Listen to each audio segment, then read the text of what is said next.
Bom, vamos aí. João Carlos, Carlos de Souza, Nilma Alves, Naísa Guimarães, Ana Luísa. Bom, hoje, então, vamos falar sobre esse livrinho aqui, ó, Poderes nas Sociedades. Tá?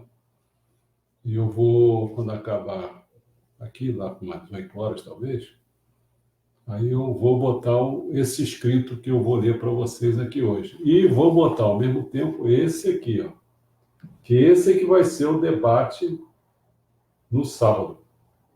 Aí vocês, o que eu espero de vocês é que vocês leiam esse aqui, que eu vou botar também, logo depois que acabar esse nosso encontro de hoje, essa palestra.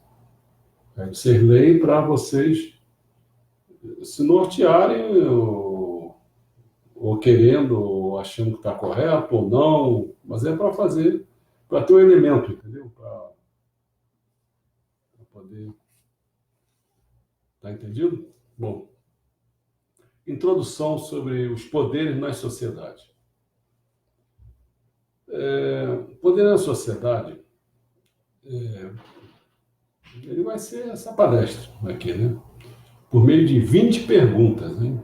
E respostas, em que não visou, essas perguntas e respostas, não visou fazer um giro histórico na situação atual, dos poderes do Estado, nas mídias, organizações não governamentais, movimentos sociais, e nem de realizar análises conjunturais, jurídico-política do legislativo, do executivo, judiciário, bem como de economia, de mercado, sindicato, ideológica de religião, partido, família, escola, nada disso. Não é fazer um giro histórico, nem de realizar análises conjunturais. Mas então é o quê? Mas sim, visou sim apenas uma preparação para o debate do sábado que possa acabar por esclarecer, trazer algum esclarecimento, não totalmente, mas alguma coisa, sobre alguns pontos de poderes a nível da sociedade. Por isso que é poderes nas sociedades, porque sobre alguns pontos de poderes a nível de quê? Da sociedade estatal, da sociedade civil e da sociedade organizada, que se manifesta, se mobiliza, enfim, da sociedade em geral, que tem preocupado ultimamente brasileiros, dos quais eles não têm tido muita compreensão a respeito. Por isso que nesse livro que vocês vão ler para a sala, tá vendo? Poderes nas sociedades, então você repara só, aquelas setinhas estão indicando a sociedade organizada, a sociedade estatal e a sociedade civil. Tá vendo? Sendo que Deus está lá no centro. Tá? Bom, o debate, então, esse livro aqui, o debate, Poderes na Sociedade, que é diferente desse que eu estou dando aqui, que isso aqui é a palestra. O debate Poderes na Sociedade será no dia 9 de novembro, no sábado que vem, às 9 horas, ao vivo, pelo nosso Facebook, sobre 12 pontos. Quais são os 12 pontos? Igualdade e liberdade. Lembra de liberdade, igualdade, fraternidade? Um ponto é esse, igualdade e liberdade. Outro ponto, autoritarismo e democracia. Outro ponto, punitivistas e garantistas. Isso é para o Supremo Tribunal Federal. Estado e mercado. Protecionismo e liberalismo. Marxismo cultural e cultura judaica cristã. Ateísmo e espiritualismo. Família nuclear e família homossexual. Sexo biológico e gênero social. Escola com doutrinação ideológica e escola sem partido. Predominância do espírito secundário sobre o espírito primário e vice-versa. E o último é Deus e Satanás. Tá? Então, quais são as... Vamos falar sobre as 20 perguntas, né? Perguntas e respostas. Em vez de ficar escrevendo quais são as perguntas e respostas, eu vou direto aqui, tá? Primeira pergunta, vai ser a primeira resposta. Qual a história de todas as sociedades que existiram até os dias de hoje? Qual é essa história de todas as sociedades que existiram até os dias de hoje? Eu falo assim, ó, certamente que não é a luta do homem contra o pecado original preconizado na Bíblia, e nem a luta de classes, como apregoou Karl Marx no Manifesto Comunista. Então, se não é a Bíblia nem o Manifesto Comunista, qual é a história de toda a sociedade que existir até o dia de hoje? Ou seja, mas se não foram estas lutas, o pecado original, nem a luta de classe, então qual tem sido? Essa é a segunda pergunta. Pela nossa convicção no Messias Meixo Sama, ele responde no seu ensinamento Sussurro de Satanás, em 19 de abril de 1936. Né? Ele fala o seguinte: desde épocas remotas vem ocorrendo uma grande luta, invisível aos nossos olhos, entre Deus e Satanás. Esta luta se apresenta sob diversas formas. De uma escala maior para uma menor, maior para menor. Temos as guerras entre países, as divergências entre partidos políticos, os conflitos entre classes sociais, as desavenças entre as pessoas, ele está diminuindo. E, por fim, em sua menor forma, a luta que existe no interior de cada indivíduo, a luta entre o bem e o mal, ou seja, o espírito primordial e o espírito secundário. Resumindo, numa abrangência maior, temos a guerra entre os países. Na menor escala, temos a luta incessante dentro de cada indivíduo. O resultado é que a maioria das pessoas, até os dias de hoje, vem apresentando uma forte tendência para se ligar ao mal, aumentando cada vez mais o número dos súditos de Satanás. Contudo, é lógico que muitas pessoas não têm nenhuma consciência disso, pois se o soubessem, imediatamente procurariam afastar-se dele. Então, vejam, qual é a história de toda a sociedade que existiram até o dia de hoje? Não é a luta da Bíblia lá do pecado original, nem a luta de classe, comunismo. Qual é? Qual é essa luta? É uma luta que está desde fora, com guerras, com desavenças políticas, com um monte de coisa, até dentro da gente. É esse que é o problema. Então, a terceira pergunta: essa luta pelo bem levará a um fim? Ou fica-se eternamente essa brigalhada para lá e para cá? Tanto fora quanto dentro da gente. Seguramente, resposta, seguramente não ao coroamento da história da humanidade em termos do capitalismo e da democracia burguesa.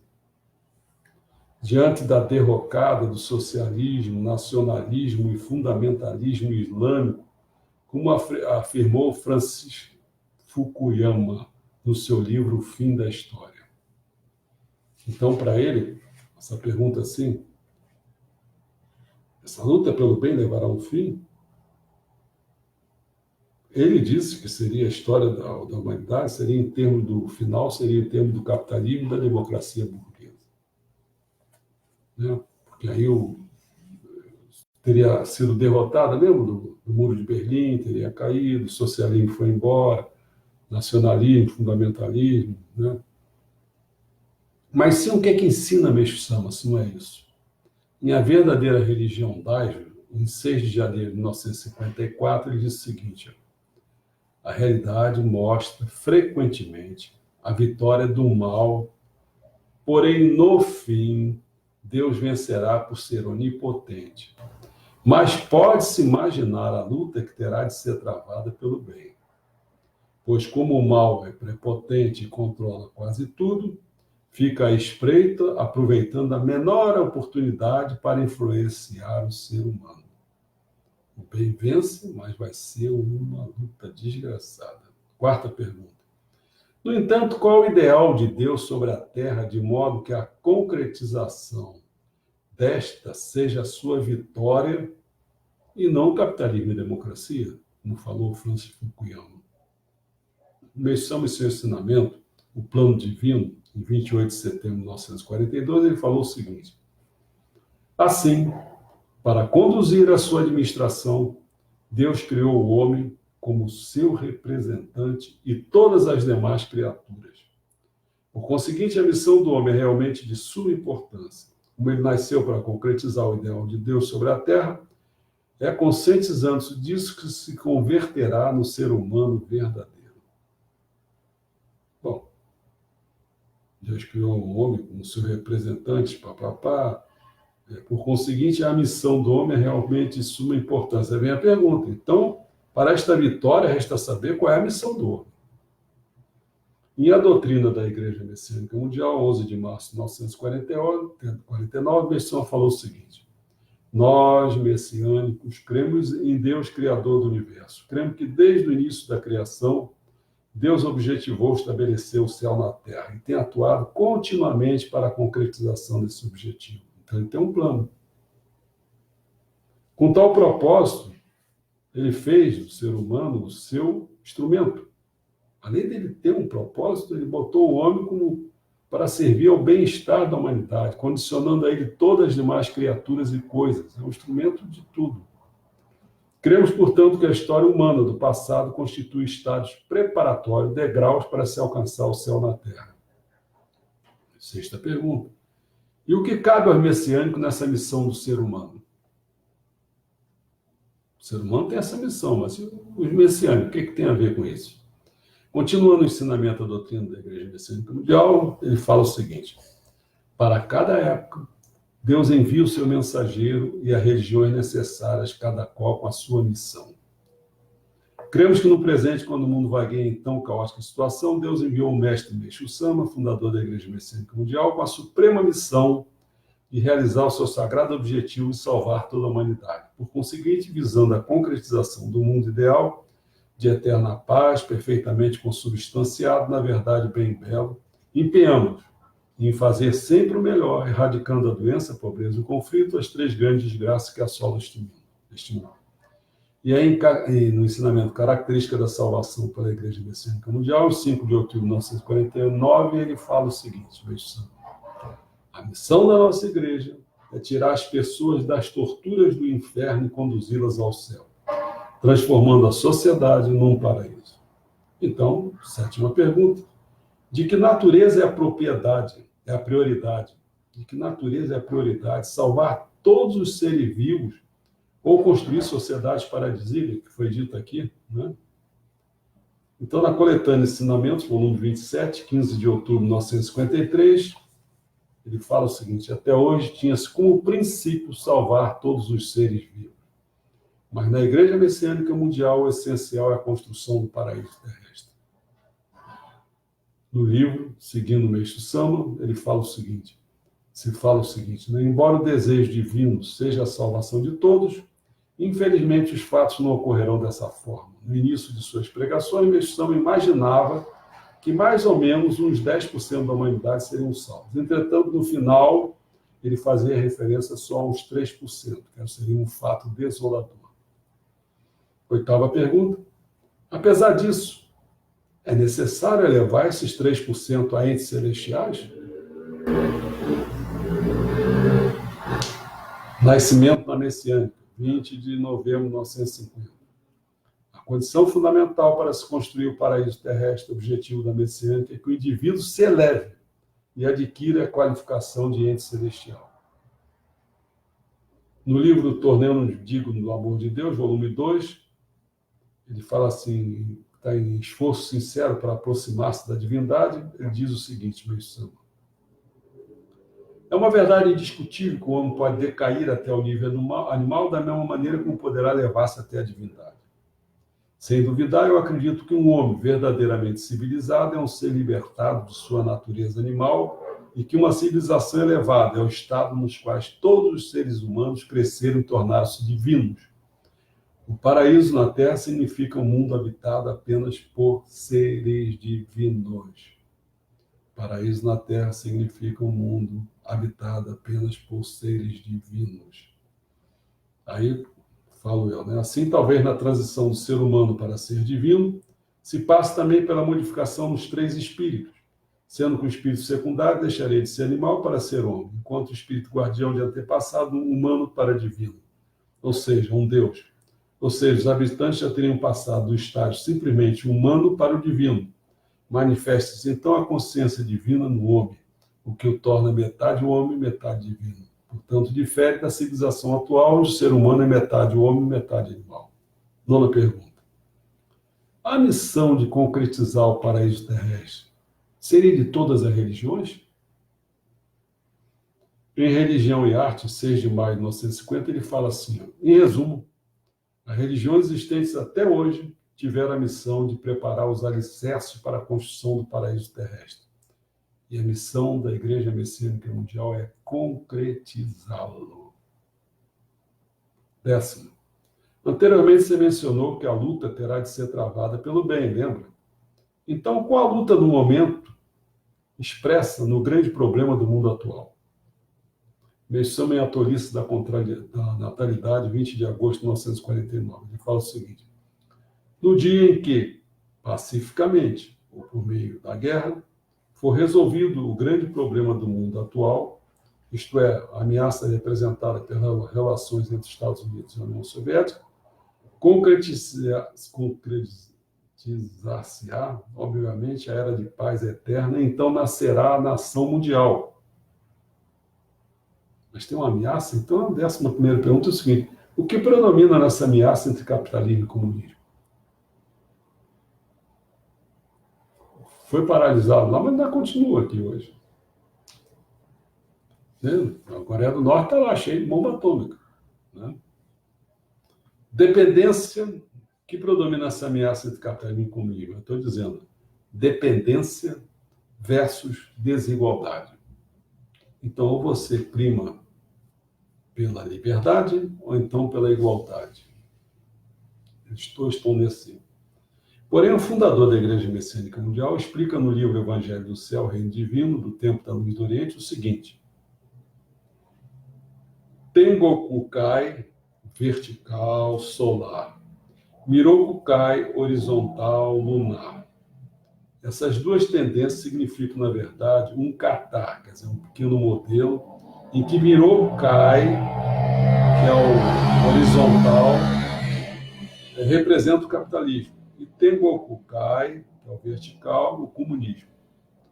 Aqui está também a explicação do porquê na Rússia predominaram o misticismo e nos Estados Unidos o materialismo. Então, a 12ª pergunta é o seguinte: que papel a messiânica tem nesse misticismo e materialismo?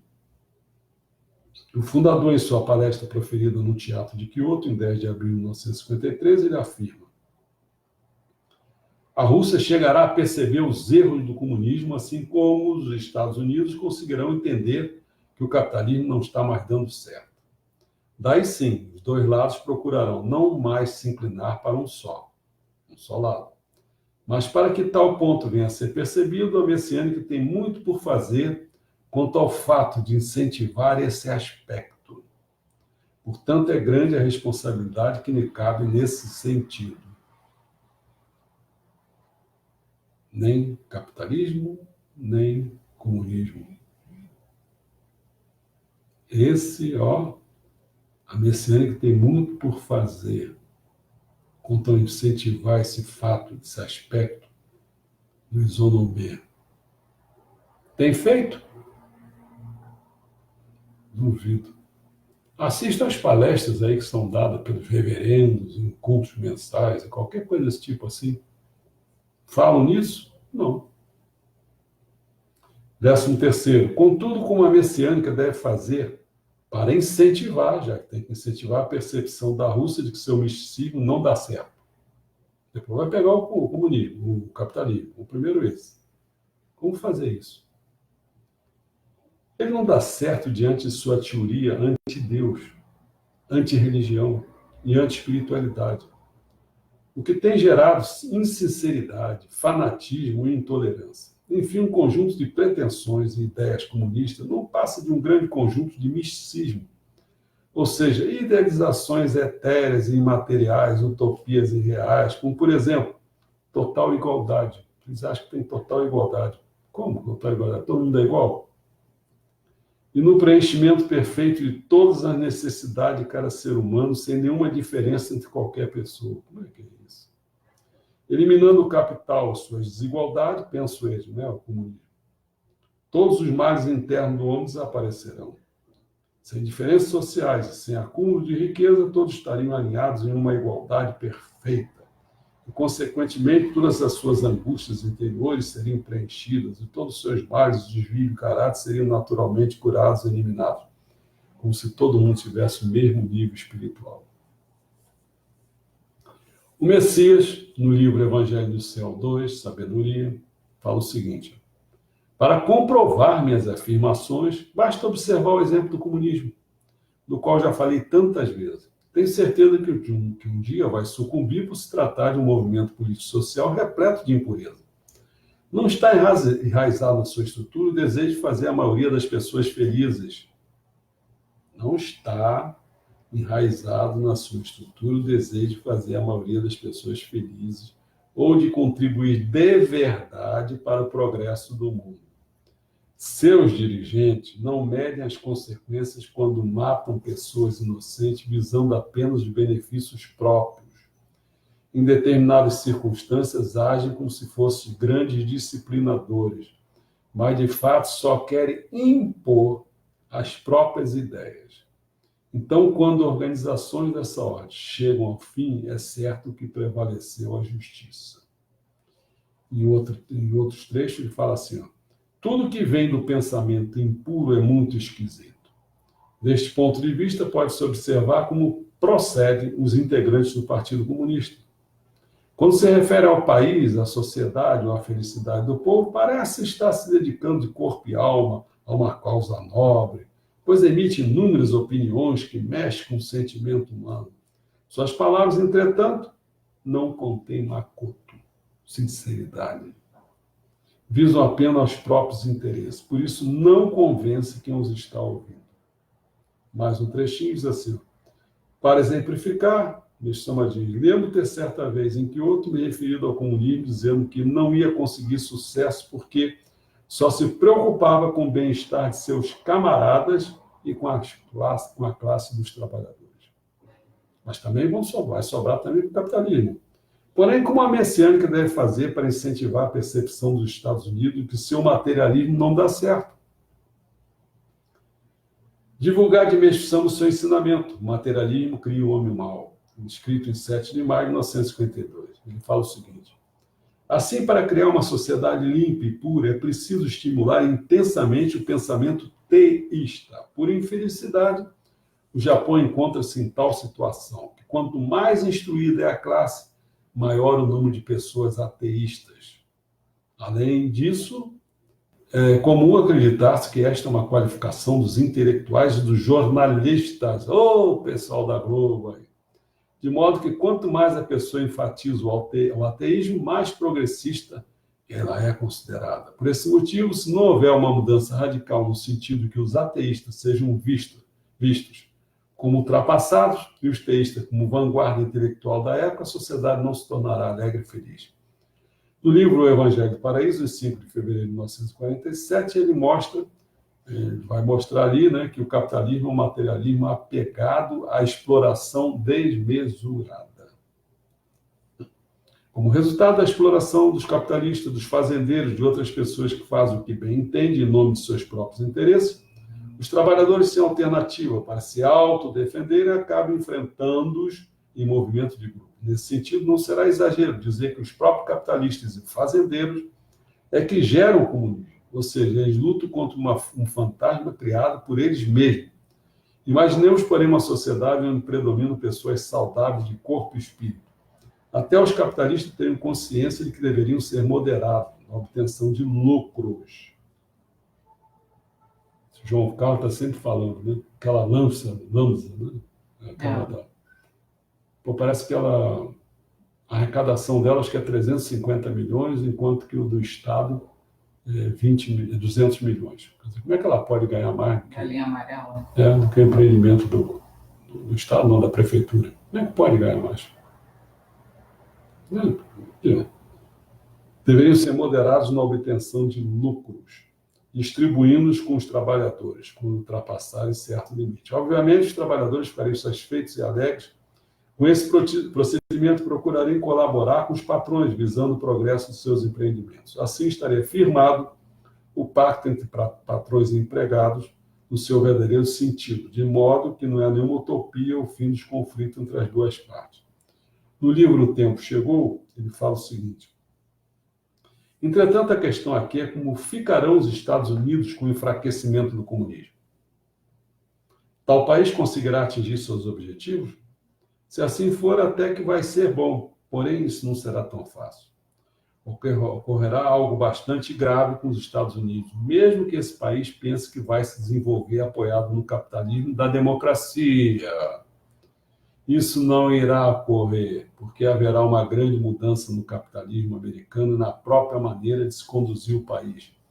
Apesar desse aspecto ter sido mostrado por Deus através de um Catar, ainda não me é permitido falar claramente a respeito. Mas, se vocês conseguirem perceber, daqui por diante será adotada a ideologia do meio, ou seja, nem capitalismo, nem comunismo.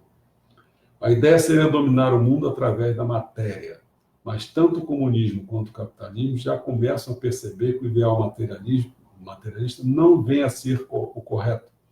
Então terão início, ideias antigas, mas que concomitantemente serão novas baseadas no teísmo. E tal perspectiva, em síntese, corresponde ao princípio messiânico, servirá como ponto de orientação para a implantação desse ideal. Como sempre falo, isso é isonomê, quer dizer, nem direita, nem esquerda, surgindo da ideia que estabelecerá o cruzamento entre a verticalidade e a horizontalidade. 15ª. Após tudo isso exposto, o que estas lutas têm a ver com o tema desta palestra? Falei um monte de coisa de luta, tal, para lá, para cá. Agora, as palestras, o título dela é Poder na Sociedade. Inicialmente se nota que essas lutas passam por combates do tipo entre a igualdade e a liberdade, autoritarismo e democracia, punitivistas e garantistas, Estado e mercado, protecionismo e liberalismo, marxismo cultural e cultura judaica cristã, ateísmo e espiritualismo, família nuclear e família homossexual, sexo biológico e gênero social, escola com doutrinação ideológica e escola sem partido, indo até a predominância do espírito secundário sobre o espírito primário, e o contrário, e, em última instância, Deus e Satanás. Não é isso? No livro Sociedade, que o Soma escreveu, quer dizer, o Soma falou organizado nesse livro chamado Sociedade, se tem vários ensinamentos do Messias que permite a possibilidade de esclarecer sobre alguns pontos a nível da sociedade estatal, da sociedade civil e da sociedade organizada, que se manifesta e se mobiliza, que tem preocupado ultimamente brasileiros, dos quais eles não têm tido muita compreensão. Então, entre os ensinamentos, você tem esse aqui, quer ver? Vou dar nesse livro da sociedade, ele tem um livro sobre sociedade e instituição, tem vários ensinamentos, eu catei alguns. Vamos ver aqui, ó. Origem dos males sociais. Eu vou usar ele aqui para frente. A verdadeira causa da intranquilidade social. Nação regida pelo caminho. Os virtuosos bem-sucedidos na vida. Eliminação do mal. O mal social é ou não é causado pelo meio ambiente? Religião e política. Poder revogante ou poder constituinte? Jornal que enaltece o bem. A respeito das dívidas. Não menospreze os cálculos. A causa da pobreza. Devemos ou não devemos fazer dívidas? E a exclusão do temor. 16º.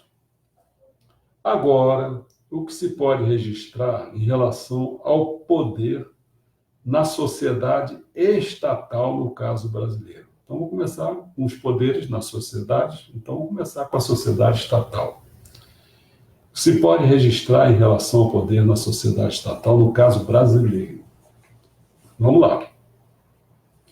Na nova República, que vai de 1985 aos dias atuais, antes era chamada ditadura, não é isso? Em linhas gerais, os méritos e deméritos de cada presidente foram os seguintes. Tancredo Neves, do partido de oposição a João Figueiredo, ganhou as eleições de 1985, mas adoeceu subitamente e morreu sem tomar posse. Tudo bem. José Sarney, 1985 a 1990. Vice-presidente de Tancredo Neves, tomou posse e governou em seu lugar. Ele restabeleceu a democracia, aprovando uma nova Constituição, realizando eleições diretas e acabando com a repressão política. Mas, na economia, a inflação ficou descontrolada. Fernando Collor de Mello, 1990 a 1992.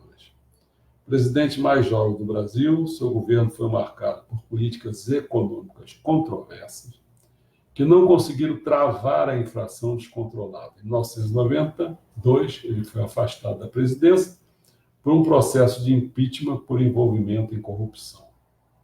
Itamar Franco, 1992 a 1995. Sendo o vice-presidente Itamar Franco, assumiu a presidente quando Collor de Mello foi afastado. Depois de algumas tentativas falhadas para restaurar a economia, ele criou o Plano Real, que resolveu a crise da inflação. Fernando Henrique Cardoso, 1995 a 2003. Primeiro presidente a servir por 2 turnos seguidos.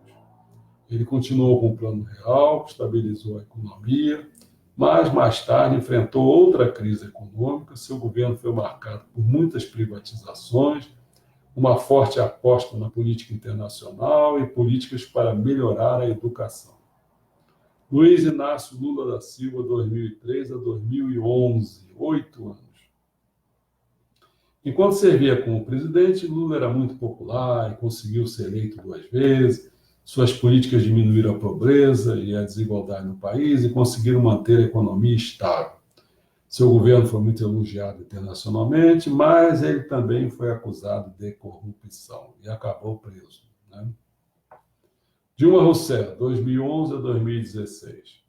Primeira mulher a se tornar presidente, ou a presidenta do Brasil, e foi eleita 2 vezes. Ela continuou com as políticas sociais de Lula, mas quando o país entrou em crise, rapidamente perdeu a popularidade.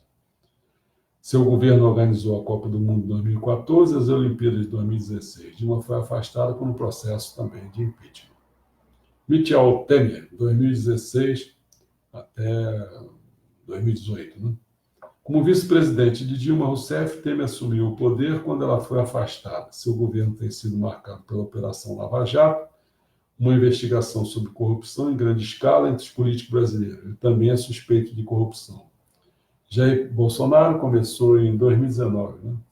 Tornou-se popular por causa de seu discurso radical contra a corrupção, não perde isso, Jair, e a criminalidade crescente no Brasil. Ele ficou conhecido por suas tendências de extrema-direita, ser admirador da ditadura brasileira, defender a tortura, falar contra todo tipo de minorias e usar a religião como arma política. Um dos integrantes do seu governo é Sérgio Moro, famoso por liderar a Operação Lava Jato. Em suma, os tidos como méritos da nova República foram os seguintes.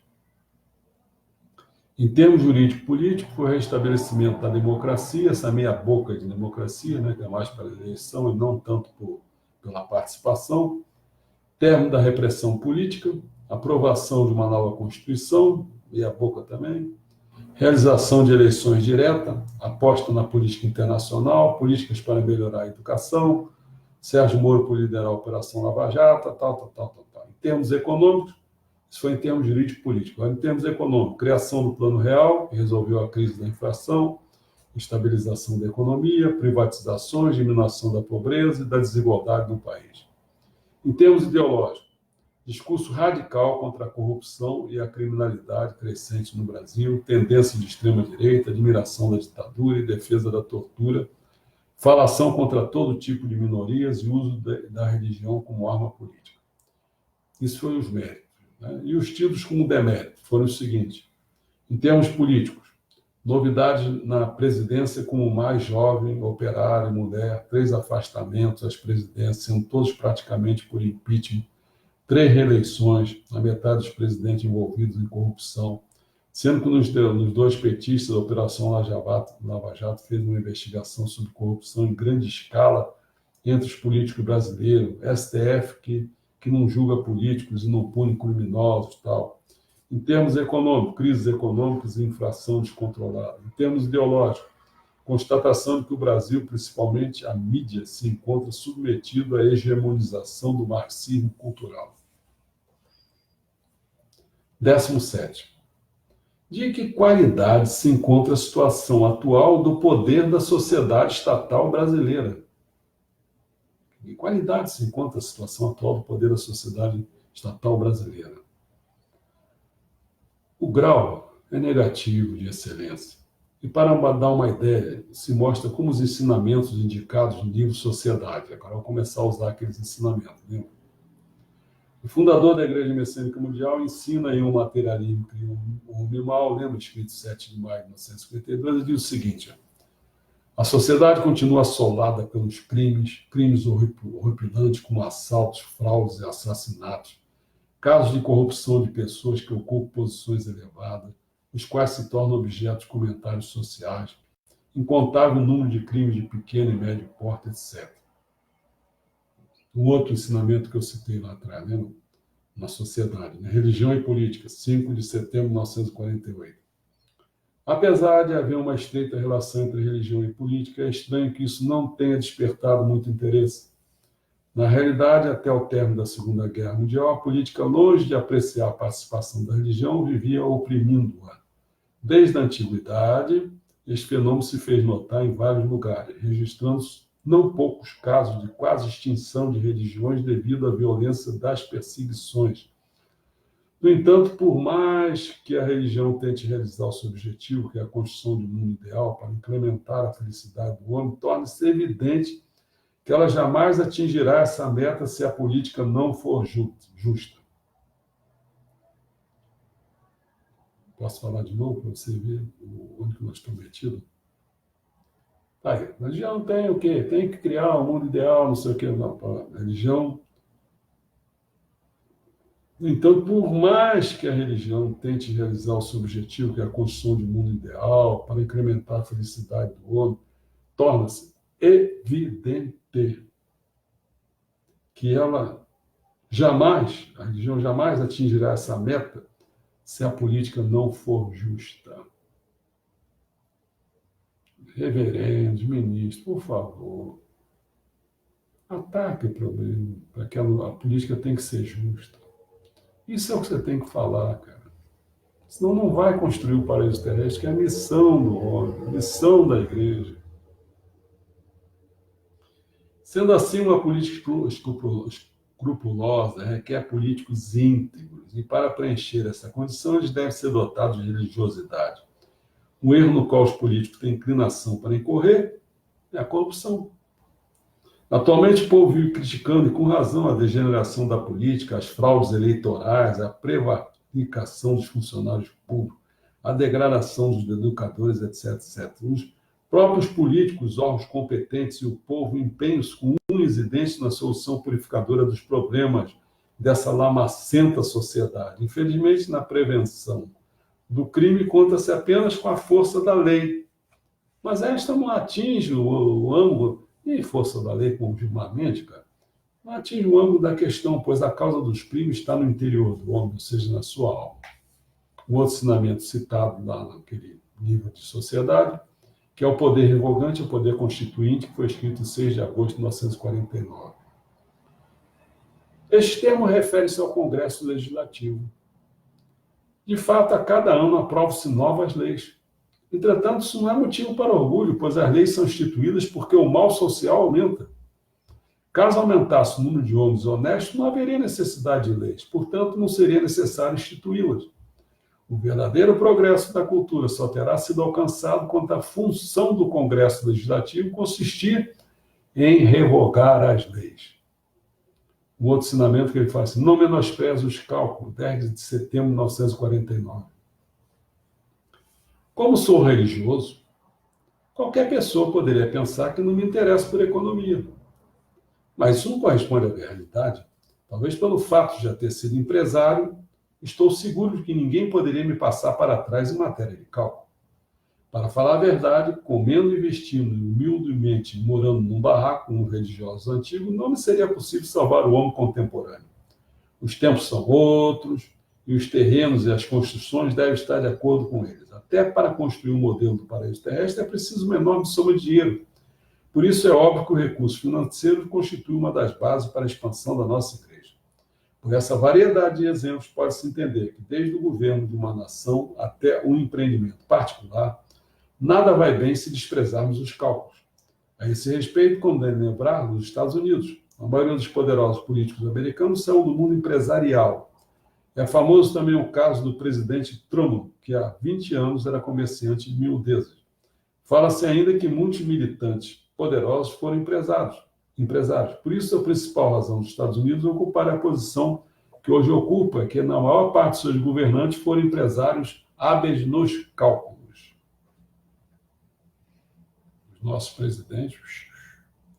Em contrapartida, observando os dirigentes do Japão, vemos que quase todos se tornaram funcionários do governo, logo depois que saíram das universidades, só tendo conseguido posição após longo tempo no cargo. Por isso, além de não saberem nada sobre a sociedade, não têm o menor interesse pelos cálculos, assemelham a filhinhos de papais ou a príncipezinhos.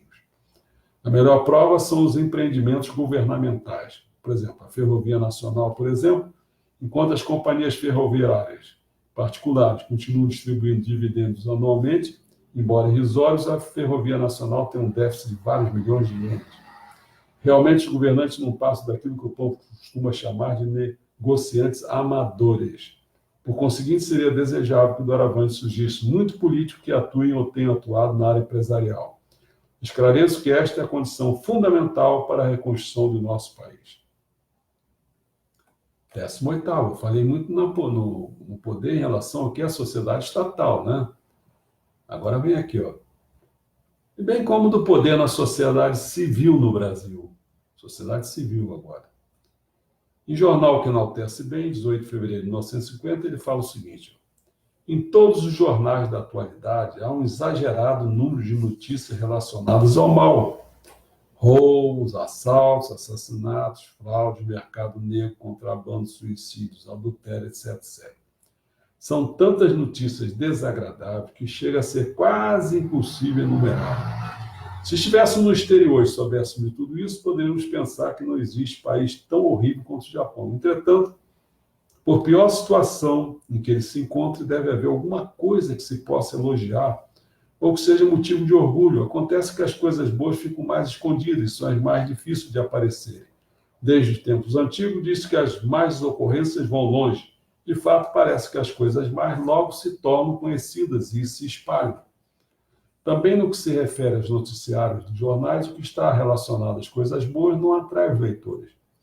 Quanto pior é o assunto, maior é o interesse das pessoas, principalmente os artigos que falam de fatos macabros, fora do comum, são do interesse de 100% dos leitores e por isso aparecem escritos em caracteres bem grandes. A melhor prova é que as manchetes dos jornais dizem respeito aos artigos que relatam notícias ruins. Como não conseguimos ficar calados diante desta sua tendência ao estado de torpor em relação ao mal, não temos outra saída senão adotar um método contrário ao deles. 19º, vamos para a sociedade organizada agora. Também do poder na sociedade organizada que se manifesta e se mobiliza no cenário brasileiro. Vamos lá. Em um materialismo cria o homem mau, escrito em 7 de maio de 1952. Atualmente, porém, os intelectuais e os pedagogos estão confundindo o pensamento teísta com superstição e tentando obter bons resultados com apoio nos regulamentos da lei, no ensino, nos sermões. Dessa forma, por mais que eles se esforcem, é natural que nada consigam. Nação regida pelo caminho, 7 de fevereiro de 1951.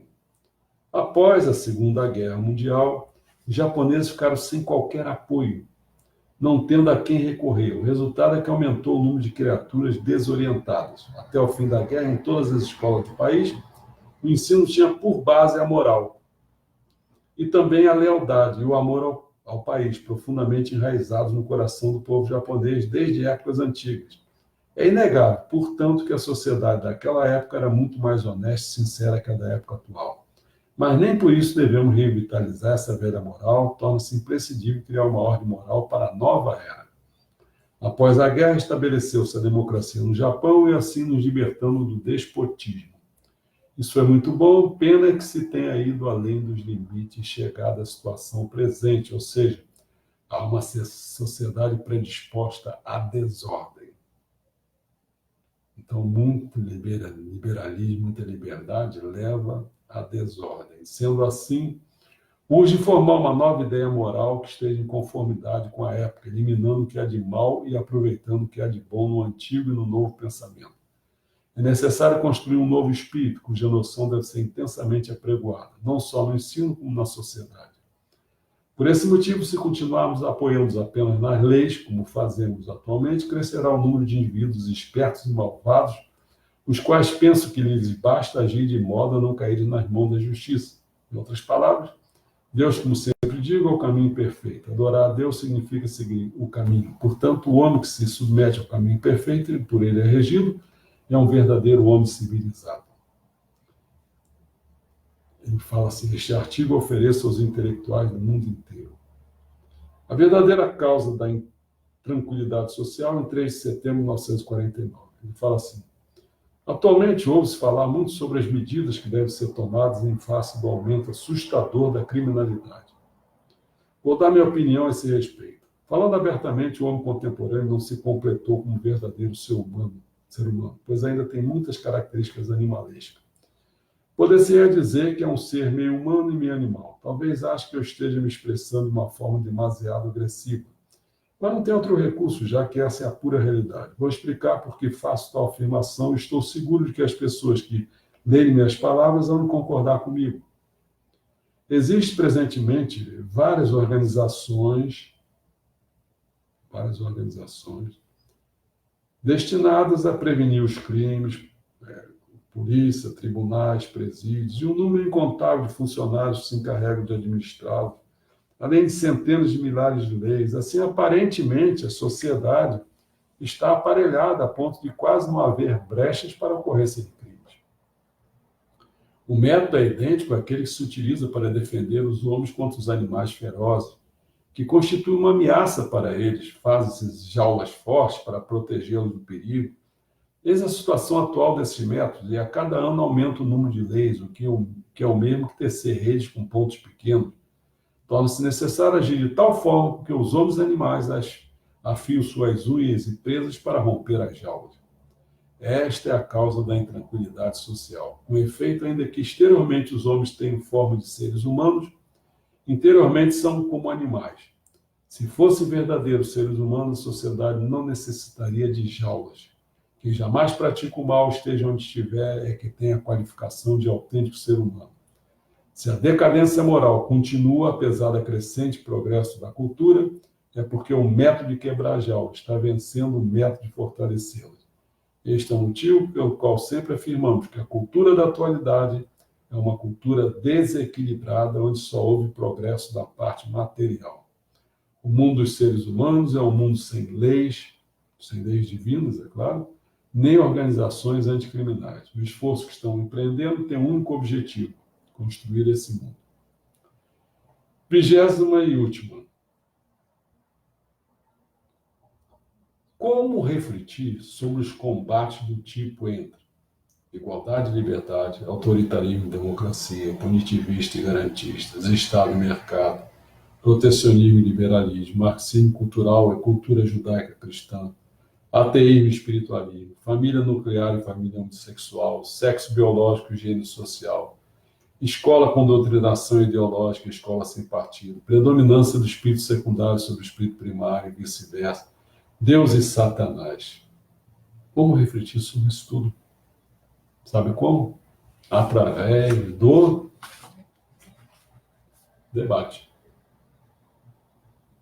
Aqui eu dei a contribuição para que as pessoas podem olhar por aqui, podem concordar, podem discordar, mas está aqui. São Para vocês terem uma ideia, são 123 páginas.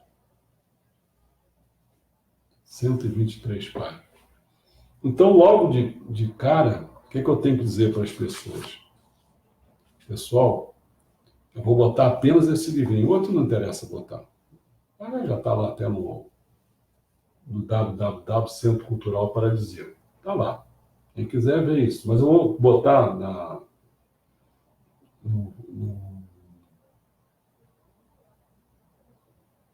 isso aqui que está aqui é no Facebook.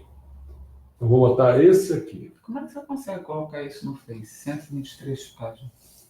É que eu coloco simplesmente o link. Ah, tá. Porque já está lá no meu, tá. já está no meu Centro Cultural Paradisíaco. Já está lá no www, lá a biblioteca tem tudo.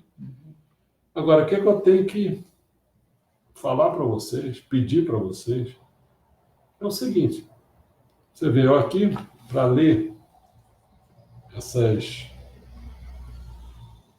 Tinha 24 folhas. Para ler 24 páginas. Para ler 24 páginas, demorei quase 1 hora.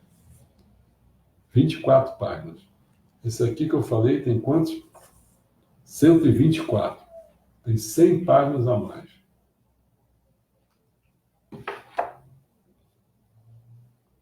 Quer dizer, sei lá, como é que eu vou falar? Faz a conta de 25. 25 páginas, 1 hora. 4 horas, 5 horas. Mas 5 horas. Eu não tenho 5 horas. Não, 4 horas. É 120 e pouco. 5 horas. Eu não tenho 5 horas no sábado. Vai ter no máximo umas 2 horas, 2 horas e pouco. Então, o que é que eu espero? Não esperem que a gente vai poder ficar lendo esse livro para vocês. Isso aqui é para a pessoa chegar lá e debater, citar coisas daqui, achando que estava bom, achando que estava ruim, tem outras ideias, entendeu? É através desse debate que a gente pode levantar aqueles 12 pontos mencionados, entendeu? São pontos mais do que atual. Né? Você pega o Supremo Tribunal Federal, onde que está o problema? Está aí que tem os punitivistas e tem os garantistas, que é da linha ali do Gilmar Mendes, aquele pessoal dali. Tem os punitivistas que querem punir, pô. Não é possível. Né? Tem lá naqueles caras que é escola com partido, escola sem partido, outra coisa. Tem a questão da família, como é que é essa família? De homossexual, família nuclear, entendeu? Estado ou mercado. Então são as grandes questões, eu botei as grandes questões que nós temos aqui hoje na sociedade brasileira. Né? E os poderes quais são? É a política, a economia e a ideologia. Elas estão em cima das sociedades civil, organizada e estatal. São essas três. E os problemas estão ali. Entendeu como é? Então, acho que é assim a coisa que eu vi as pessoas falando e eu tentei colocar praticamente as questões. São essas questões, são essas... você tem que olhar o seguinte, você está querendo criar uma solução, mas são os poderes que têm que ter essa solução. Nessas sociedades. Não tem outra sociedade, cara. Não é a sociedade estatal, né? É uma civil, sociedade civil, né? Tem lá, a escola faz parte de uma sociedade civil, né? Um sindicato não faz parte de uma estatal. Mas tem as organizadas também. Aí são as ONGs. Entendeu? Que outras sociedades não tem. Se você tomar algumas manifestações e tal, e às vezes tem manifestações que não são nem organizadas por ninguém, querido. Você não, às vezes não conhece nem quem está organizando a coisa, entendeu? Então nós estamos com... Para quem quer realmente ficar atualizado, nós estamos com as coisas assim, ó, quicando para a gente. Eu botei as coisas quicando para a gente pensar sobre o assunto, refletir sobre o assunto. Mas torna a falar, pessoal, tem que ler. Ler, porque são 20... Lê aí, sei lá, até hoje é terça, né? Quarta, ainda tem terça, quarta, quinta, sexta, quer dizer, 4 dias. Lê lá um pouquinho das folhas lá. Tá certo? Será que alguém tem alguma pergunta para fazer? Não, aqui não entrou nada.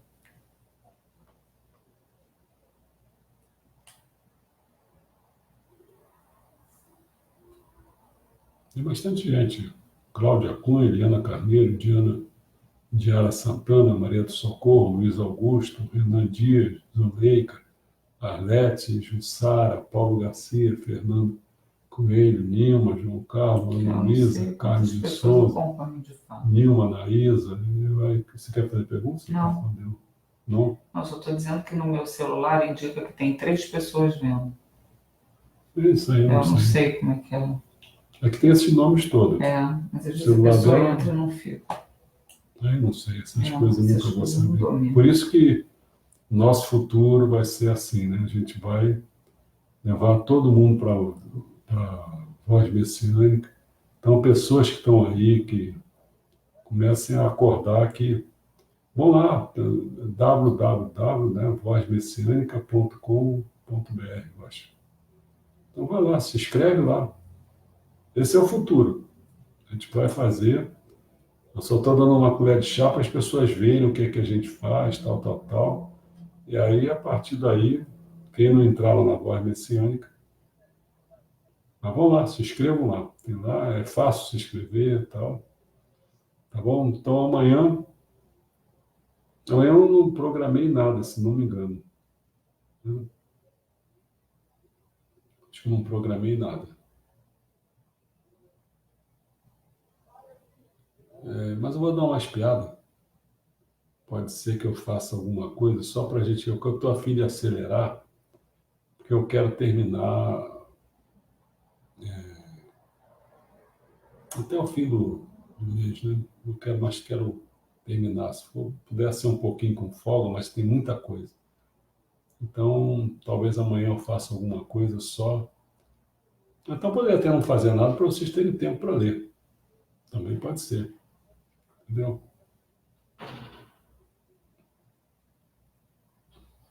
Bom, não sei. Ninguém fala o que é melhor. Então, vocês acompanhem. Se eu botar alguma coisa aí, é sinal que o senhor recebeu alguma ideia diferente. Tá bom? Então, até amanhã ou até depois da manhã. Aí vocês acompanhem. Mas vou botar, ó, hoje, já vou botar isso aqui, logo direto. Tá bom? Até amanhã, se Deus quiser, ou até depois da manhã.